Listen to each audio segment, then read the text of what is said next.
하나님 말씀은 창세기 4장 8절에서 9절입니다. 창세기 4장 8절에서 9절입니다.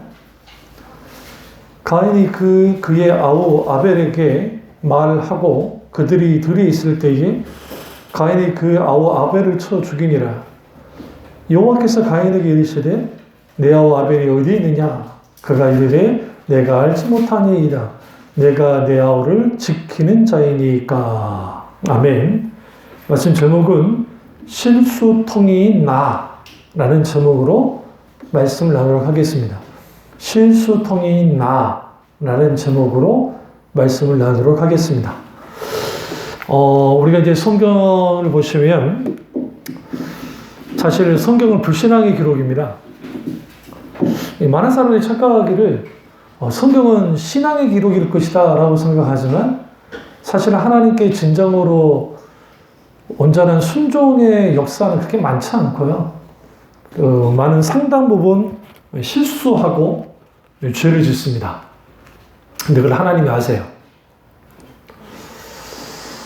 이 말은 무슨 말이냐면 아담과 하와가 선악과를 따먹고 타락한 순간부터 모든 인간은 실수의 가능성 100%, 그 100%를 가지고 살아갑니다.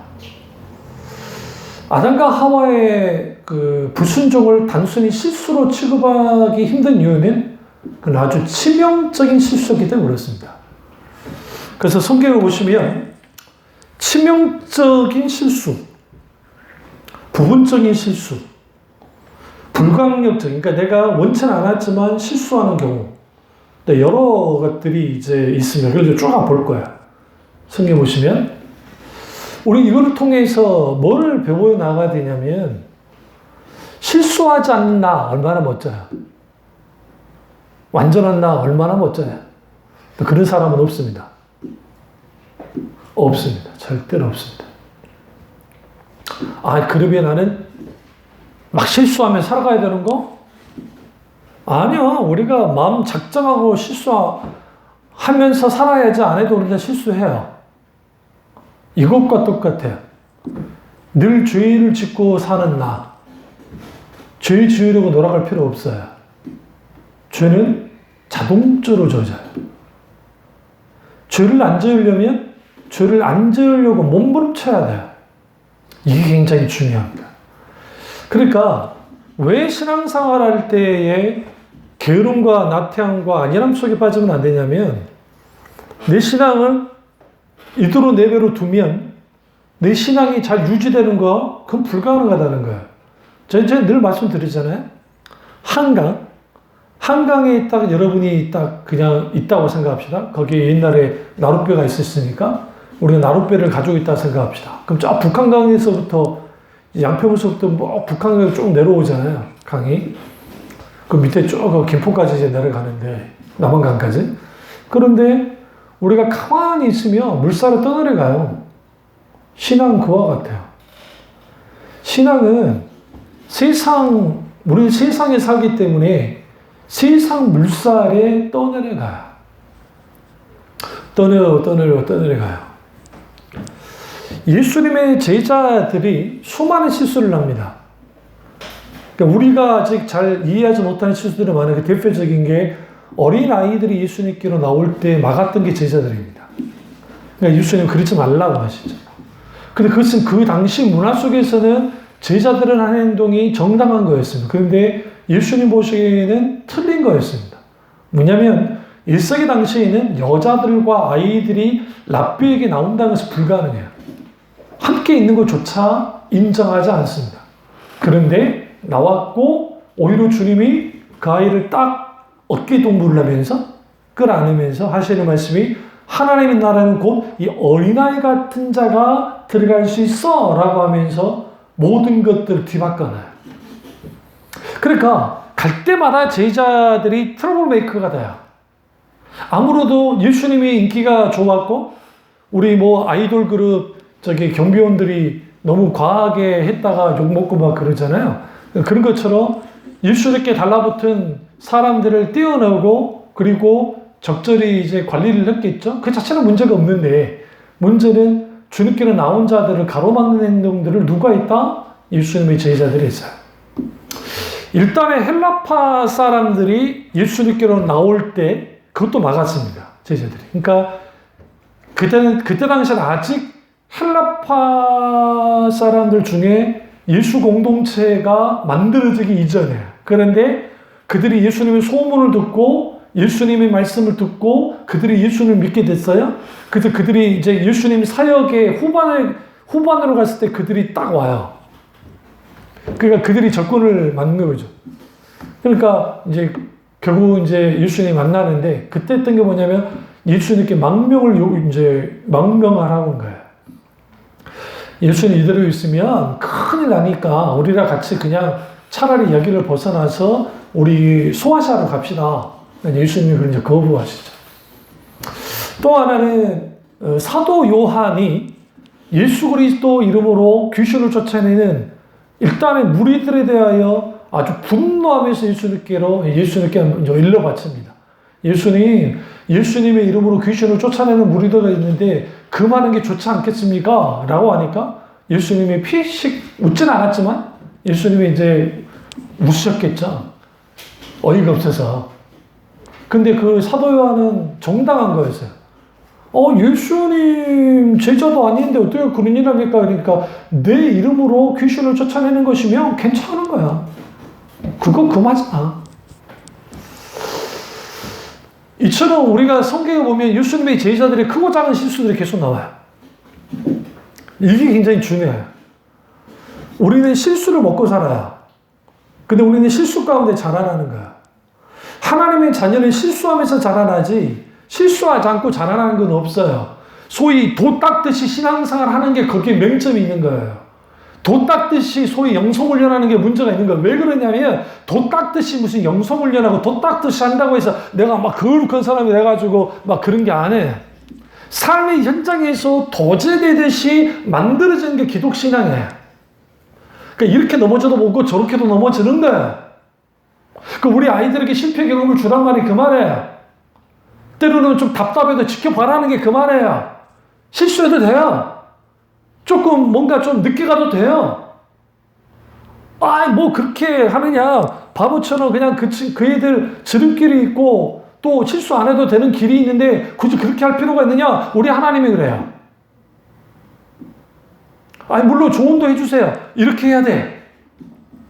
분명하게 조언이 필요할 때 조언을 해줘요.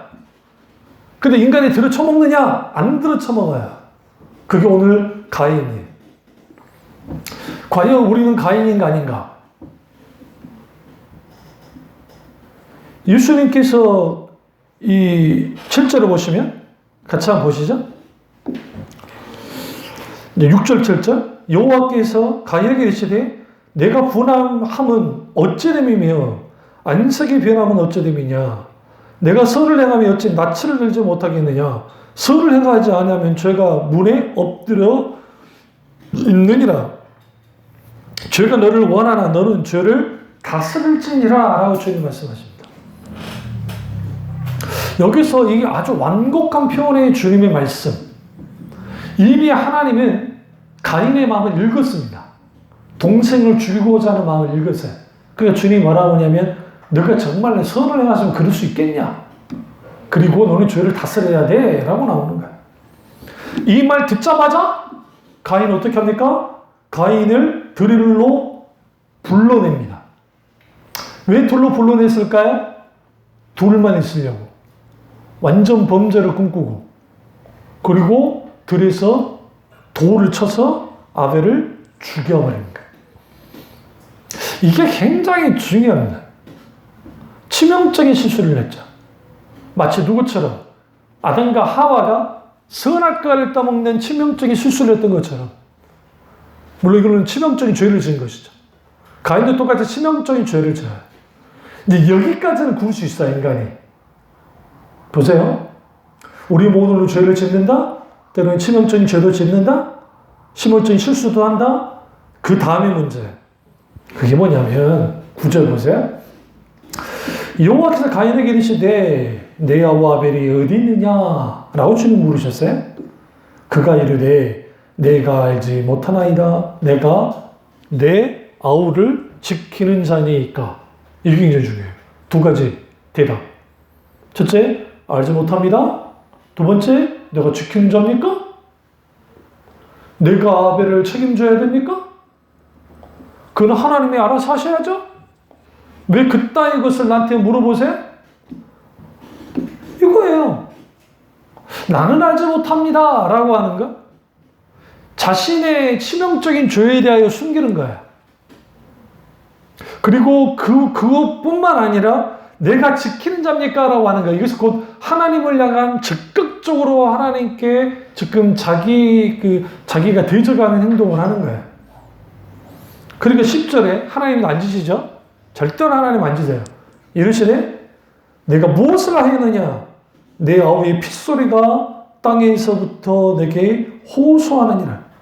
땅이 그 입을 벌려 내 손으로부터 내 아우의 피를 받았은즉 내가 땅에서 저주를 받으리니 하면서 이제 유리하고 방어하는 자가 될 것이다 라고 주님 말씀하시죠. 그래서 13절에 가인이 여호와께 이르되 내 재물이 지기가 너무 무거우니이다.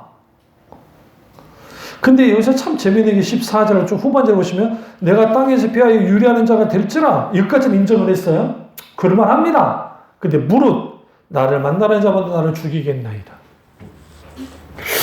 치명적인 죄를 지었음에 불구하고 치명적인 실수를 했음에 불구하고 마지막에는 뭐예요? 나 죽기 싫어요. 나 죽기 싫어요. 아벨을 쳐 죽일 때는 언제고 나 죽을까 겁나요. 이게 우리의 모습이에요. 실수통이인 나, 투성이인 나, 실수투성이인 나는 당연한 거예요. 모든 인간이 실수를 해요. 그러니까 우리 부모님들이 자녀들이 실수할 때 일일이 지적하시면 안 돼요. 그게 그 아이에게 해가 되거나 치명적이지 않은 이상은 때로는 알면서도 좀 지켜볼 필요가 있어요. 그게 아니면 계속 그러니까 그러죠. 막 시험 답안지 가까워 와가지고 하면은 야, 너 왜 이거 틀렸니? 안 한 거잖아. 왜 그런 실수를 했어? 하면 안 돼. 너 바보니? 영어로 죽이는 거예요. 아, 도대체 솔직히 그 문제 한두 문제 푸는 못 풀었다고 바보니 그러면 되겠냐고. 근데 오늘날 그런 인간들이 너무 많아, 그 부모들 중에. 철저하게 회개해야 돼, 하나님 앞에. 만약에 하나님이 우리를 그렇게 다뤘으면 우리 정말 부끄러운 거예요. 하나님 앞에 낯장을 들지 못해. 근데 하나님이 그러잖아요. 야, 거기 들어. 아, 실수한 거 알아. 하나님 원하는 게 뭔지 아세요? 아담과 하와가 선악과 따먹고, 잘 보세요, 여러분. 선악과 따먹고 나무 뒤에 숨어 있는 걸 보고, 아유, 그래도 니는 좀 양심이 있구나. 그랬다 생각하세요? 아니에요. 가슴 아파요, 가슴 아파. 여러분의 자녀들이 사고치고, 에? 우리 이수가 집 탈출의 꿈을 한번 꾼 적이 있다는데, 사춘기 때. 그래, 내가 아까 그랬잖아요. 그래서 네가 행동에 옮기지 않는 것에 대하여 내가 정말 찬사를 보낸다. 거기까지. 아, 설사 탈출했다 합시다. 출가를 하셨다 합시다. 가출을 말이죠. 그러니까. 사고만 안 치면 돼. 질풍노도의 시기에 한번 밖에 나가면 세상이 얼마나 힘든지 부모님의 그늘이 얼마나 좋은지 알 수 있을 거잖아요. 왜 그러냐면 우리한테는 그런 권한이 없어요. 세상 사람들처럼 자기 기준으로 이랬느니 저랬느니 자녀들에게 지적하면서 판단하면서 그 찍어 누르는 것은 이거 월권이에요. 그러니까 어떤 월권이냐면 그게 윤리도저로 문제 있는 행동을 하거나 누가 봐도 이게 아닌데 그때 혼나는 건 당연한 거니까. 그게 아니고 가치 중립적인 것들에 있어서는 절대로 그러면 안 돼요. 설사 바보 같은, 우리가 어른들이 보기에 좀 바보 같은 결정을 한다 할지라도 때로는 두고 볼 필요가 있어요. 왜? 그것으로 얻지 못할 것 같아요? 아니요. 분명하게 얻어요. 그러면 오늘 실수통성이 난데 이 실수를 일으키게 하는 것들이 뭐냐는 거야. 첫째는 우리 죄의 본성이 그렇게 만들어요. 아담과 하와의 타락한 본성이 우리를 실수하도록 만듭니다. 근데 그 실수가 용납되지 않으면 문제가 생겨요. 설 자리가 없어요. 여러분 명심하세요. 모든 사람에게, 여러분과 관계된 모든 사람에게 설 자리를 줘야 돼요. 이 말이 무슨 말이냐면, 내 남편이 좀 그래도, 내 아내가 좀 그래도, 내 자식이, 내 부모가 좀 그래도 설 자리를 줘야 돼. 설 자리에서 회복이 일어나고, 치유가 일어나고, 설 자리에서 같이 살아가는 그런 일들이 가능한 것이지, 설 자리까지 빼앗아 버리면 무슨 일이 벌어지냐면 파괴돼요. 관계가 파괴돼요. 오늘 이 상황은 하나님과 관계 속에서 일어나는 충돌이에요. 하나님은 죄를 다스리라 하고 가인은 죄를 다스릴 생각조차도 없고 결국은 주님 말씀 듣자마자 끝나기 무섭게 들로 데리고 나가서 쳐 죽였단 말이죠. 그리고 그 들이 그냥 바로 사람들 보는 들이겠어요? 사람들 아예 보이지 않는 한적한 곳에 가서 거기서 죽였겠죠. 그러니까 하나님이 찾아와서 네 동생 어디니? 라고 물으니까 한다는 말이 내가 어디인지도 모르겠고 내가 동생 지키는 자입니까? 하나님 알아서 잘난 동생 지키시지요? 네 동생이 핏소리가 한다고 하니까 그제서야 내가 지은 죄가 죄벌이 너무 무겁습니다. 너 유리 방황할 거야. 예, 하나님 유리 방황할 것까지는 괜찮아요. 누가 나를 죽일까 두려운데요? 이게 인간이에요. 우리가 가인이 아니라고요? 우리도 가인이에요. 직접 사람을 죽이지 않았을 뿐이지. 그럼 왜 이런 실수를 하느냐? 죄 때문에. 죄의 본성을 갖고 있기 때문에. 그 죄의 본성을 갖고 있는 이 부분을 우리가 치명적인 실수를 하지 않도록 관리해 나가야 돼요. 어떻게 관리해 나갈 것인가? 이 부분을 이제 말씀드릴 거예요. 그것은 뭐냐면 나는 실수하는 사람이다라는 것과 다른 하나는 내 주위에 있는 사람도 실수하는 사람이다라는 거예요. 여기에서 다른 사람에 대한 이해가 생기고 그 다음에 용납이 가능해져요. 근데 오늘날 너무나 많은 경우에 자기 실수에 대해서는 관대하니까 다른 사람의 실수에 대해서는 아주 날카로운 칼을 들고 딱 재단을 하는 거예요. 그래 놓고 저것 봐 저따위 짓을 하고 있어요. 저따위 행동을 하고 있어요. 그러니까 거기에서 무슨 일이 벌어지냐면 거기에는 결국은 충돌밖에 없어요. 갈등밖에 없고. 그러니까 거기는 계속 갈등 구조, 갈등하는 것들이 계속 벌어져. 그러면 그러죠. 나는 그 죽을 때까지 참아야 됩니까? 그 말이 아니에요. 어떡하게 죽을 때까지 참겠어요? 그건 안 되지. 그래서 지혜롭게 반응해야 돼. 어차피 인간은 잘 안 변한다. 근데 그 인간의 범죄 속에는 나도 속한다. 나도 더럽게 안 변하더라. 안 그래요? 안성호 목사도 더럽게 안 변하더라. 그 저 같은 경우는 그거예요. 저랑 비슷한 처지에 자라나는 애들의 마음을 너무 잘 알아요. 내가 그걸 경험했기 때문에. 그러니까 우리 저 꼬맹이들의 마음들 내가 너무 잘 알아요. 응? 저것들이 한 15분 한다는 것을 꼭 30분을 하잖아요. 15분만 한다는 것을 30분. 응? 뭐 질문을 던지면 또 대접해주고.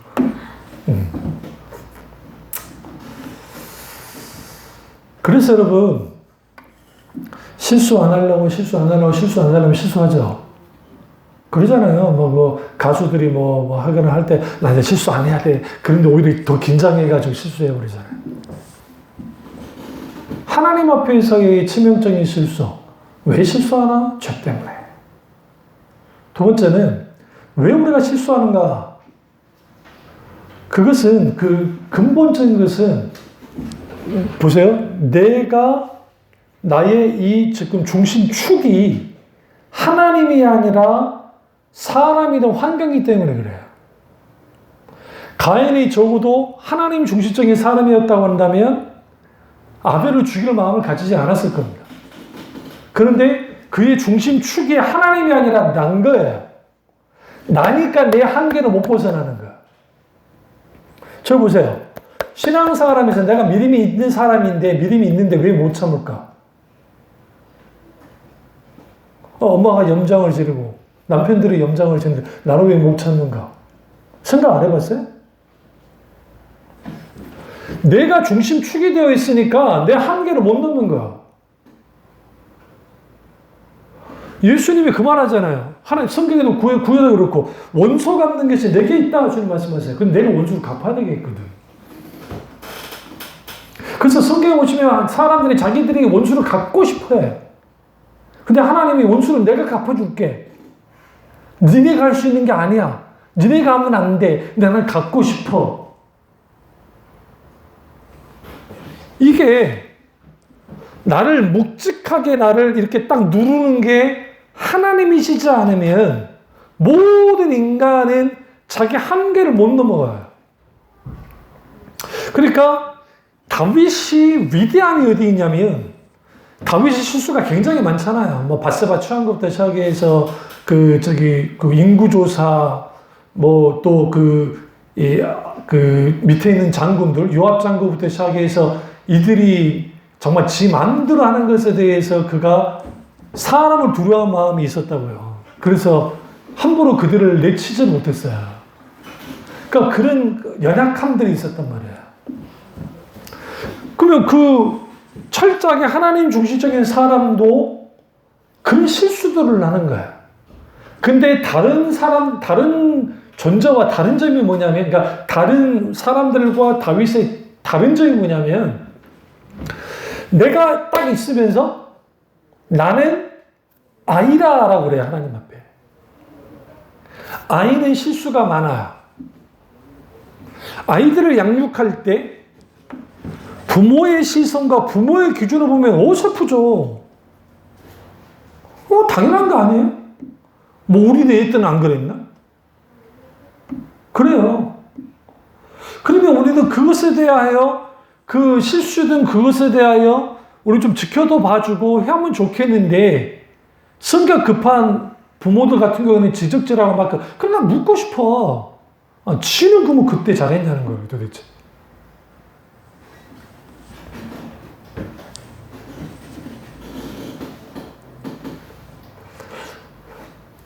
그러면 시선의 높이, 그러니까 시선, 하나님이 하나님의 자리에 계시면서 나를 이렇게 지켜만 보시면 우리는 정말 설 자리가 없어요. 그래서 인간이 되셔서 낮아지신 거예요. 같이 찾아왔어요. 그래서 하나님과 진짜 관계를 갖는 사람들은 자녀든 부모든 친구든 누구든 그런 관계를 가져요. 그래서 하나님의 사람들이 포용을 할 때에 자기 한계를 뛰어넘어요. 그 대표적인 게 아브넬이에요, 아브넬. 아브넬이라는 장군을 다윗이 포용을 한다고요. 무비보셋이라고 하는 사울의 손자가 왕이 되고 약 한 5년인가 7년 정도 나라가 나눠져 있단 말이에요. 급하게 통일왕국으로 가지는 않아요. 충분히 다윗이 전쟁에서 이길 수 있었음에도 불구하고 전쟁하지 않는다고 일부러. 싸우지 않고 이방 민족과 싸워요, 계속. 싸우면서 블레셋도 깨 부셔놓고 막 해놓고 지금 그 무비보셋과 그들은 나라하고는 절대로 싸우지 않았다고요. 그러니까 그 아브넬이라고 하는 그 대단한 장수, 그 사람 때문에 그 나라가 안 무너진 거였거든요. 그러니까 다윗의 입장에서는 이 친구는 반드시 죽여야 돼요. 왜? 얘 때문에 통일이 안 되는 거니까. 근데 어떻게 행동합니까, 다윗이? 기다려줘요. 끝까지 기다려줘요. 그리고 이제 무비보셋이 잘못 행동을 했을 때 이제 이후에 아브넬이 타진하는 거죠. 나 당신한테 귀의하고 싶다. 웰컴, 웰컴, 웰컴, 웰컴. 오라. 성경 보시면 그 다윗이 아브넬을 굉장히 신임해요. 그것에 대해서 요압이 이제 그 질투를 갖는 거죠. 그 전에 사건도 있어요. 그러니까 다윗의 허락 없이 죽여버리는 거죠. 암살을 해버려요. 완전한 정적이고 다윗의 길을 막았던 사람을 포용하는 능력이 다윗에게 있었다고요. 그것이 뭐 정치적이고 막 그런 상황을 떠나서. 그거 말고도 그 사울의 요나단의 아들 있잖아요. 아들, 그 애가 무비보셋이 어쨌든 그래요. 근데 그 애가 이 압살롬에 의해서 도망칠 때 욕을 하면서 하잖아요. 저주를 퍼붓잖아요, 다윗에게. 근데 그 다윗이 화를 내지 않고 그의 말이 하나님이 내게 한 말인지를 어떻게 알겠느냐. 다윗의 백종 노장들을 분개하면서 때려 죽인다 했거든요. 갈기에 찢어 죽인다는데 못 죽이게. 그리고 압살롬의 반란을 진압하고 돌아오니까 그놈이 있다 이제 있죠. 그러니까 다윗이 뭐라고 죽이지 말라 했다고요. 여러분 같으면 안 죽이겠어요? 찢어 죽이지, 가만 놔도. 근데 다윗이 죽이지 않아요. 다만 이제 그 성급을 벗어날 때 그때는 죽이겠다 말까지는 하죠. 그러니까 우리는 여기에서 뭘 할 수 있냐면 이 다윗의 이런 놀라운 포용력이 어디로부터 왔는가? 나도 실수하고 너도 실수한다. 그리고 그 실수의 자리 속에서 내가 중심을 잡고 하나님이 내 실수에 대하여 관대하게 너그럽게 다가오는 것처럼 내 부모이든 내 자녀이든 내 남편이든 내 누구든 그들에게 너그럽게 다가갈 필요가 있다고요. 근데 그게 쉽지가 않아요. 쉽지가 않아요. 왜? 내가 보기에 말도 안 되거든. 또 나만 당한 것 같거든. 이 부분이 만져져야 돼. 그러면 뭐가 될 수 있냐? 피스메이커가 될 수 있어요. 피스메이커가 된다 말은 무슨 말이냐면 내가 가는 곳에 분란이 중지되고 거기에 평화가 되는 거예요. 그것을 여러분 지금 앞서 믿는 사람들, 주님을, 예수를 믿는다고 하는 사람들이 먼저 그것을 보여야 돼요. 그래서 형제들 간에 다툼이 있을 때에 우리 그리스도인들이 그 안에 끼어서 이런네 저런네 서로 평 나누지 말고 그것에 대하여 뭐 해야 돼요? 피스메이커가 되려면 각기 실수에 대하여 포용할 수 있는 능력이 필요해요. 근데 그러한 마음들은 하나님이 주셔야 돼. 내가 하나님 앞에 실수한다. 다시 말하면 나는 상처받기도 하고 상처도 준다. 근데 우리는 이러죠. 내가 상처받은 것만 집중하는 거예요. 내가 상처받은 것만 연연하는 거죠. 그러니까 나는 잘못한 게 하나도 없어. 그러니까 과거에 우리 어머니가 그랬던 거예요. 근데 지금까지도 우리 어머니는 그 말은 안 하지만 광주 형이랑 나랑 둘이 이야기할 때 우리 어머니가 많이 되돌긴 했어. 그러니까 자존심을, 그 아버지 자존심을 막 하는 말들을 많이 했단 말이에요. 그거는 어머니가 지혜롭지 못한 것은 분명해. 나이가 들었으니까 그런 게 아니라 인생을 오래 살다 보니까 이제 보여지는 거야, 그게. 아버지 편 되어주려는 게 아니라. 그것은 여기서 우리는 조심할 게 있어요. 특별히 자녀 양육할 때 편나누게 하면 안 돼요. 이번에 광주 내려갔을 때 우리 어머니가 미소를 주면서 너그 작은 아빠는 늘 내 편이었다. 아빠 좋냐면 무조건 엄마 좋다 그랬다. 아빠 좋다 하면 파르르 떨었단다. 대성통곡하고 울고 진저리 쳤다. 내가 정말 그랬거든요. 그런데 나보다 우리 형을 더 사랑해. 이게 어찌된 일인가. 정말 싫었거든요. 근데 본의 아니게 어린 시절에 그걸 보고자 하니 그 편이 나눠진 거야. 엄마는 좋은 사람, 아빠는 나쁜 사람. 나쁜 사람이긴 했어요. 근데 하나가 더 있었어요. 그게 불쌍한 사람이었어요. 우리 아버지가. 조실부모하고 어릴 때부터 그렇게 힘들게 살아오면서 그러니까 그 한 사람으로 봤을 때 불쌍한 사람이 돼 있어요. 그러나 그분이 했었던 모든 행동과 그것은 하지 말아야 행동을 하는 게 사실이죠.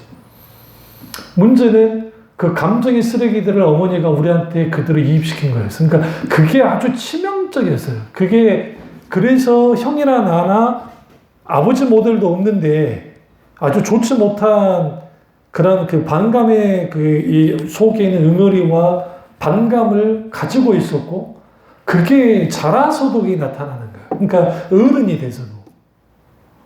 하나님이 우리를 이렇게 만들었죠. 우리 어머니가 우리를 만든 게 아니에요. 우리 형이나 나는. 하나님이 나를 만나주시고 우리를 만나주셨고 우리를 바꾸고 왜? 이후에 우리가 자랐을 때 우리 어머니 10년의 잃어버린 세월이 있었기 때문에.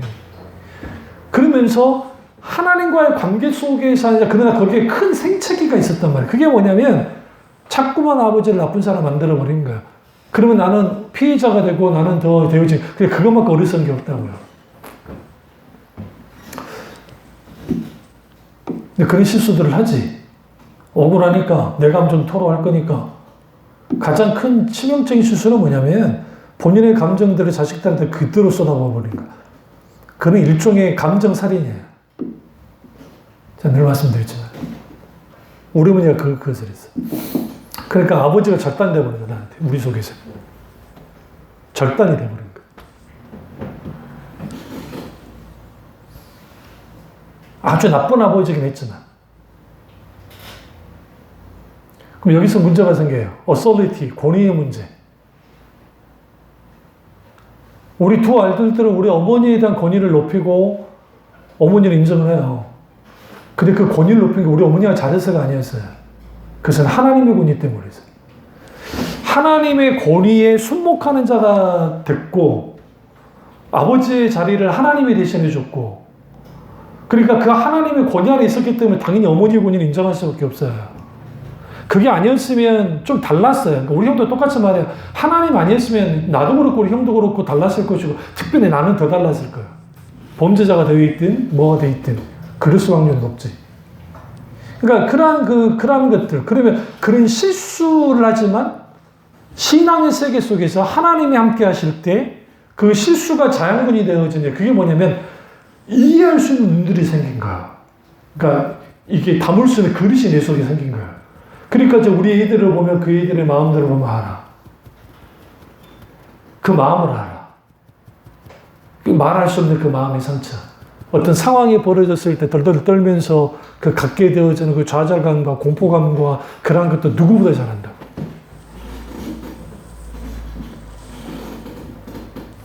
근데 그렇게 할수록 저 녀석들은 목회의 길로 갈 거야. 우리 민주주의로 갈지도 몰라. 앞으로 목사 길을 갈 거라고. 누구 때문에? 종종이리 때문에. 주의 종길을 가버리는 거야. 보라는 듯이.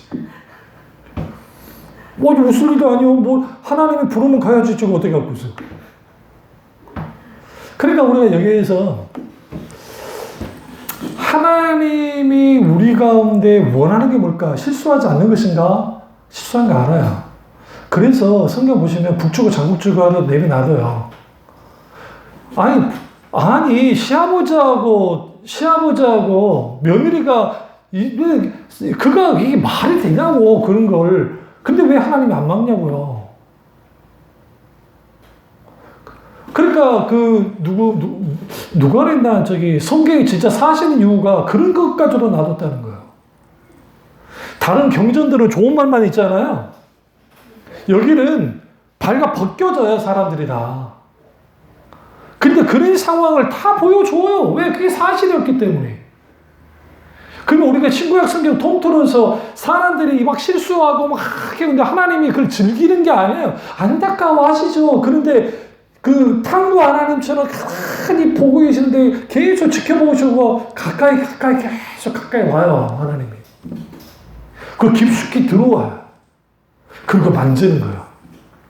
힘들었지? 알아. 원래 그게 인간인 거야. 너 발버둥 쳐봐. 나 못 벗어나. 너 나와 함께 해야 된다? 너 왜 나 의지해야 되는 줄 아니? 나를 의지하지 않고는 살 수가 없어.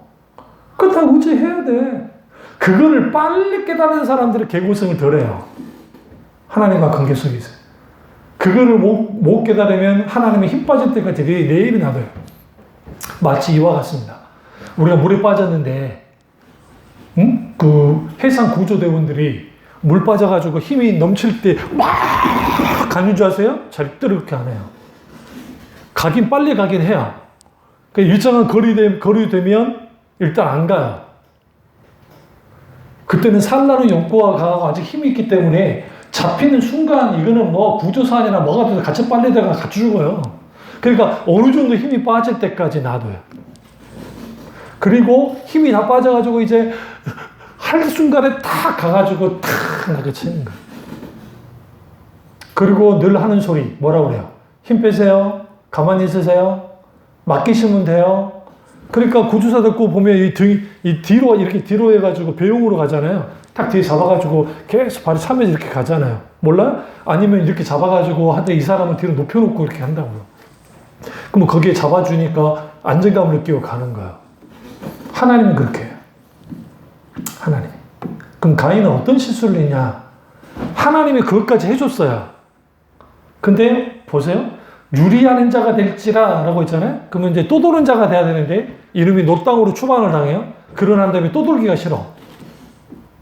그리고 하나님의 표를 보는 자마다 죽이지 않는다 했으니까 내가 다니는데 문제가 없는데 아이씨 언제까지 내가 이래야 돼? 라고 하면서 떡하니 에녹성을 만들어 그래. 성경이 말하는 그 좋은 에녹 아니에요. 가인의 아들 에녹이에요. 에녹성을 지어버려요. 그리고 거기에 들어가 숨어버려요. 자기 자신을 가두고. 그게 인간의 문명이에요. 오늘날의 세상이에요. 그게 오늘날 우리 가운데 있는 거예요. 그러니까 그 어떤 그 병리적인 현상, 뭐 뇌에 어떤 이상이 있거나 뭐 그런 거 아닌 이상 대부분의 아이들 문제이든 또 뭐 분노 조절 장애 뭐 기타 뭐 그런 것들 다 이제 그것도 뭐 뇌 이상에서 모르지만 그게 아닌 이상은 사실상 이 뭡니까 이 하나님이 어떤 이 관계 이런 문제 행동과 이런 부분 속에서 하나님이 개입하시도록 계속 그 부분을 관리해 나가야 돼. 그러니까 부모가 안 바뀌면 절대로 애들은 안 바뀌는 거예요. 그게 무슨 뭐 오은영 씨 아니라 누가 와도 그건 불가능해. 실제로 제가 심리학 공부도 많이 했고 심리학 교수님도 알아요. 근데 그 교수님이 그 말 하더라고. 상담 필요도 없는데 온대. 근데 그냥 시킨대. 그 이유는 뭐냐면 센터가 돌아가야 되니까. 돈 벌어야 되니까. 근데 막말로 양심이 찔리지만 그렇고 정작 정말 필요한데도 불구하고 문제의식 없는 사람도 있지만 근데 그것도 한계가 있어요. 왜 그러냐면 바뀌어지지 않으면 그것은 절대로 안 돼. 설사 무슨 뭐 특별하게 뭐가 바뀌어질 것 같아도 예전으로 금방만 다 돌아가 버려요. 그러니까 이전에 제가 그 계획표 세워라는 게 뭐냐면 애들 통지장치로서 계획을 세워라는 게 아니에요. 너 이거 있지? 이거 이대로 해야 되는 거야? 그럼 바보짓이지. 그러라고 그런 게 아니라 이 기준이 이렇게 있고 그렇다고 한다면 그 룰 속에서 해야 될 거 말아야 될 것에 대하여 분명히 기준을 두고 부부도 똑같이 거기에서 같이 맞춰져 나가는 거예요. 그런데 그 계획이 일종의 통제하는 수단이 되어지면 애들도 알아요. 금세 알아요. 아니, 뭐 별로가 안 되는구나. 실제로 이루어지지도 않는구나. 그러니까 거기에 힘 발휘를 못하죠. 당연히. 그 사람의 방법론으로서 제가 제시한 것 뿐이에요. 근데 이런 정신과 의사들은 똑같이 그렇게 해요. 왜? 내가 아동심리를 공부를 했으니까. 그러면 일들에 이러한 모든 것들이 우리가 아주 답답하고 힘들고 어려운 그런 상황이 되는데, 우리가 실수에 대한 눈을 좀 바꿔야 돼요. 잘하면서, 어른도 마찬가지지만, 잘하면서 실수한 것은 당연한 거예요. 제가 도둑질 많이 했어요, 어릴 때.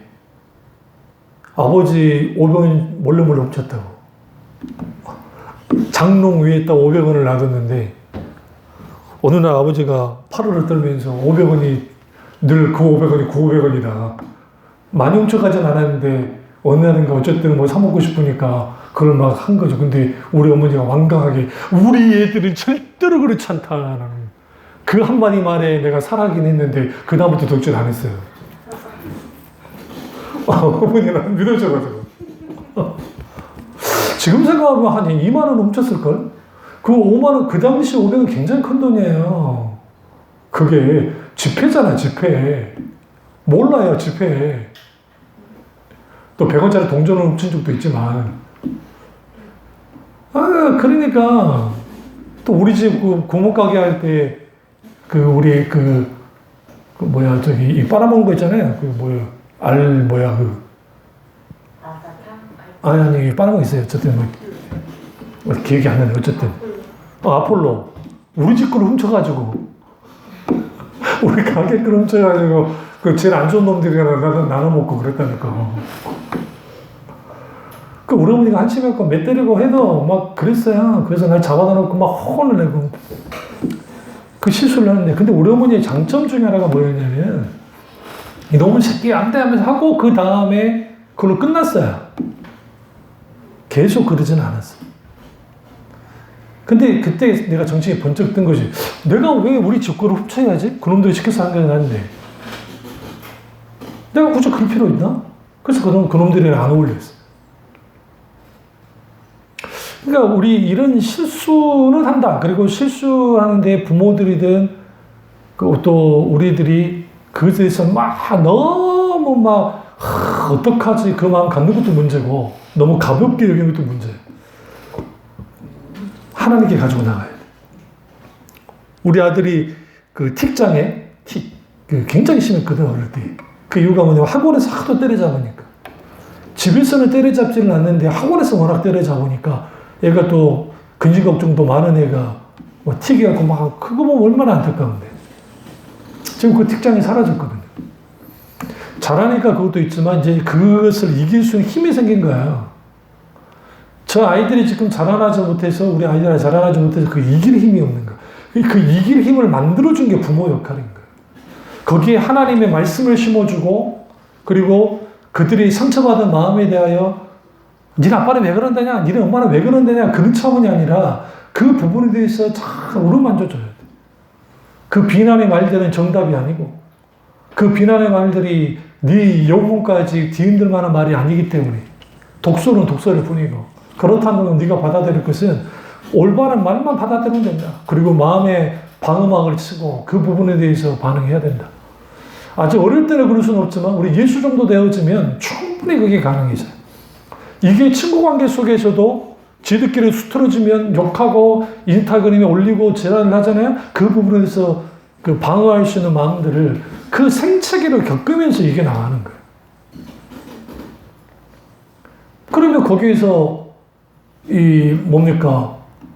실수를 하는데, 여기서 우리가 한 가지 아셔야 될 게, 많은 사람들이 자기 실수에 대해 관대하는 것 같지만 사실 그 자기 실수 때문에 다 넘어져요. 그 대표적인 게 자살하는 사람들. 그때 내가 이래서 그렇게 됐나? 그러지 말걸. 처음에는 그 화살을 가해자에게 돌리다가 마지막 화살을 자기한테 돌리는 거예요. 그래서 자살을 하는 거야. 내가 하면서. 그리고 그 사람을 그냥 복수심을 가지고 복수하는 행태라 생각하면서 하는 거죠. 그러니까 자기를 자멸로 가는 거죠. 그래서 어릴 때일수록 아이들이 실패 경험을 많이 해야 된단 말이 그 말인 거예요. 그러니까 실수 경험을. 그걸 부모가 굳이 말릴 이유가 없어. 그게 치명적이거나 건강에 문제가 생기거나 그 애가 위험에 빠지는 것이 아닌 이상은 부모가 딱 보고 막아주면서 하면 돼. 그러면서 애들이 자라나는 거야. 잘하고 잘하는 거야. 그리고 잘하면서 때로는 우리보다 더 어른스럽게, 우리 딸이 또 그럴 때가 있고 우리 아들 그럴 때도 있거든요. 그러니까 그런 것들이 우리 가운데 있게 되는 거죠. 그러니까 이 베드로가 엄청난 실수를 많이 한 사람이에요. 근데 그 베드로의 위대함이 그 실수 속에서 만들어진 거예요. 왜냐하면 그 베드로 전후서를 여러분 성경을 쭉 읽어보세요. 그걸 보면 복음을 그대로 담고 있어요. 그러니까 복음서에 있는 복음의 내용을 베드로 전후서에 정확하게 담고 있는데 그 깊이가 상당해요. 그럼 왜 그런 일들이 있게 됐을까? 베드로 하면 떠오르는 게 뭐예요? 실수수성이. 뭐 났을 때 안 났을 때 모르고 하고 막 예수님께 칭찬받았다가 예수님을 또 막 혼을 내는 이게 정말 종잡을 수 없는 종자. 그런데 그 베드로 같은 사람이 어떻게 해요? 그 실수에 대해서 주님이 계속 품으시고 기다려주시고 만져주시죠. 치명적인 것은 이제 사도가 돼서 정말 귀한 사역을 감당하는데 음식 교류 속에서 외식을 했잖아요. 정토파 유대인들이 예루살렘에서 올라왔는데 이방인들과 식사 안 한 것처럼 제자리로 돌아와서 가만히 있으니까 사도 바울이 그걸 본 거예요. 그러니까 꼭지가 돈 거예요. 그래놓고 베드로와 아볼로를 향해서 아주 질타하는 거 아닙니까? 우리가 거룩게 된 게 율법으로냐? 율법의 행위였었냐? 의식이었냐? 복음으로 믿고 의롭게 된 게 아니냐? 어떻게 복음을 율법으로 돌리려고 하느냐? 행함으로 감당할 수도 없는 자기 의로 돌리려 하느냐 하면서 막 직격탄을 날리는 거야. 그때 베드로의 위대함이 뭐가 있어요? 침묵했다고. 이 새파랗게 전문계, 나는 직계지자고, 지가 직계지자야? 후에 예수를 만나게 됐지만, 그럴 수 있잖아요. 근데 성경 보세요. 베드로가 사도 바울을 아주 깊이 사랑해요. 동역자로서. 아니, 지금 초대교회 수장이에요. 후에 야고보가 수장이 되긴 하지만. 근데 사람들 다 있는 데서 공개적으로 계망신 줬잖아요. 생각해보세요. 그러면 그거 얼마나 괘씸하겠어요. 설사 바울 말이 옳다 하더라도 침묵해. 그리고 받아들여요. 아볼로? 누가 사도 바울을 바울 되게 만들었어요? 아볼로예요, 아볼로. 아볼로가 만든 거 아볼로 없으면 불가능했어요. 다 사도들 피할 때 아볼로만 챙겨주고 아볼로가 안디옥 교회에서 같이 사역할 수 있도록 만들어줬고 실제로 모든 게 그게 가능했다고요. 근데 거기서 개망신 당했잖아요. 한 번이면 좋게 그 전에 한 번 붙었잖아요. 마가 요한 때문에. 마가 요한이 바나바. 이제 바나바요? 바나바하고도 또 싸우잖아요. 누가? 바울이. 이건 바울의 큰 실수예요. 마가 요한을 용납하지 않은 거야. 마가 요한의 실수를. 사도 바울이 그런 사람이에요. 그러니까 바울도 실수 안 할 것 같지만 실수를 했어요. 성경에는 얼마나 다퉜으면 크게 다퉜다 그랬다고요. 근데 바나바는 어떤 사람이냐? 아주 사람이 유한 사람이에요. 그러니까 정말 너그러운 사람이고 성품이 좋은 사람인데 사도 바울하고 싸울 정도면 이거는 사도 바울이 꼬장꼬장 군 거, 꼬장된 거예요. 근데 이후에 보세요. 사도 바울이 바나바 인정하고요. 바뀌어져요. 어떻게 바뀌어지느냐? 그 실패를 용납하지 않았던 그가 데마가 세상으로 가는데도 거기 보시면 데마는 세상을 사랑하여 각고로 끝나요. 예전에 사도 바울 같았으면 이 빌어먹을 놈이 그렇게 쳐와 갖고 그랬을 텐데 세상으로 갖고 그러면서 그 시점이 뭐라요? 내게 지금 가장 필요한 것은 마가 요한이다. 마가 요한을 불러라. 마가 요한도 얼마나 열받겠어? 사도 바울이 아주 그냥 멋지고 하면서 했는데 그 부잣집 도련님이 오라니까 왔다고요.